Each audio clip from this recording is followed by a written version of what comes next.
हासलपुर के एहसास कफालत programme centre में ख़वातीन को रकम की फराहमी का अमल जारी है। आने वाली ख़वातीन को रकम फौरी तौर पर मिल जाती है। इस वक्त हासलपुर से हमारे नुमाइंदे हाजी असगर गुज्जर हमारे साथ मौजूद हैं। जी असगर, हमें आगाह कीजिएगा कि क्या तफसीलात हैं। जी बिल्कुल ऐसा ही है कि मैं मौजूद हूँ एहसास कफालत सेंटर पर, जहाँ पर औरतों को बेनज़ीर इनकम सपोर्ट के पैसे दिए जा रहे हैं और सुनने में आ रहा है कि यहाँ पर पैसों की कटौती हो रही है।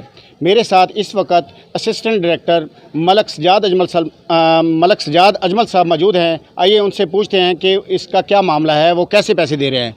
जी बताइएगा। बिस्मिल्लाहिर्रहमानिर्रहीम। सबसे पहली बात ये है कि यहाँ पर कोई कटौती नहीं हो रही। जितने बीबियों को मैसेज आते हैं उसी के मुताबिक पैसे मिलते हैं और डिसबर्समेंट का अमल बड़ा शफाफियत से जारी है। मैं ख़ुद यहाँ पे बैठा मॉनिटर करता रहता हूँ।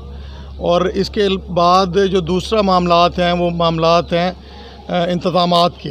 तो पुलिस सिक्योरिटी मौजूद है, पीछे पुलिस वाले भी बैठे हुए हैं और मामलात सारे ठीक चल रहे हैं। इसी साहब ख़ुद विज़िट करते हैं, डीएसपी साहब ख़ुद विज़िट करते हैं।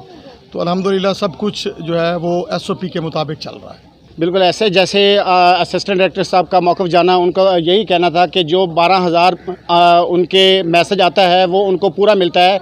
उनके लिए एसओपीज़ के ज़रिए जो है कुर्सियाँ पे बिठाया जाता है और हर तरह की यहाँ पे सहूलत मौजूद है।